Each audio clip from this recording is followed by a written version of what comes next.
Polri akan segera mengumumkan tersangka dalam kasus gagal ginjal akut yang menyebabkan ratusan anak meninggal dunia.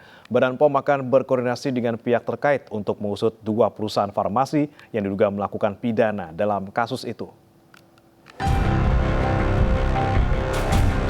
Obat gagal ginjal. Pemerintah menemukan adanya dugaan tindak pidana dalam kasus gagal ginjal akut yang menyebabkan ratusan anak meninggal dunia. Kepala Badan POM Penny Lokito menyebut akan berkoordinasi dengan Polri untuk menyelidiki dugaan pidana yang dilakukan oleh 2 industri farmasi terkait kasus gagal ginjal akut. Penting juga dalam proses ini kami sudah mendapatkan 2 industri farmasi yang akan kami tindak lanjuti menjadi pidana. Ya, jadi Kedeputian 4 yaitu Kedeputian Bidang Penindakan dari Badan POM sudah kami tugaskan untuk masuk ke industri farmasi tersebut, bekerja sama dengan kepolisian dalam hal ini, dan akan segera melakukan penyidikan untuk menuju pada pidana, ya, perkara pidana dalam hal ini. Sementara itu, Menko Pembangunan Manusia dan Kebudayaan Muhadjir Effendi menyatakan telah berkoordinasi dengan pihak terkait. Muhadjir menyebut dalam waktu dekat akan segera mengumumkan tersangka dalam kasus gagal ginjal akut.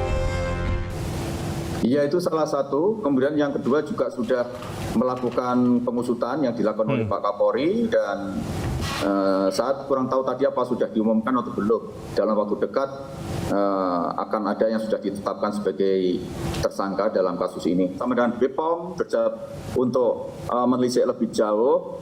Ya tadi itu akan ditelisik mulai dari paling hulu, yaitu asal muasal dari bahan baku ini. Karena bahan baku ini kan penggunaannya spektrumnya luas sekali, mulai dari untuk bahan cat, untuk kosmetik, bahkan untuk fiberglass, dan yang paling sekarang menjadi perhatian kita adalah zat ini digunakan untuk pelarut kandungan obat yang kemudian bisa dalam bentuk sirup itu.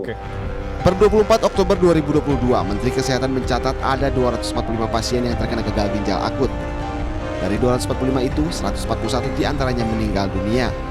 Kasus gagal ginjal akut ini diduga dipicu oleh obat sirup yang mengandung etilen glikol atau EG dan etilen glikol DEG melebihi ambang batas normal. Sebagai langkah kewaspadaan, Kemenkes telah menginstruksikan agar apotek maupun tenaga kesehatan tidak menjual atau meresepkan obat bebas dalam bentuk cair atau sirup ke masyarakat. Tim Liputan iNews melaporkan.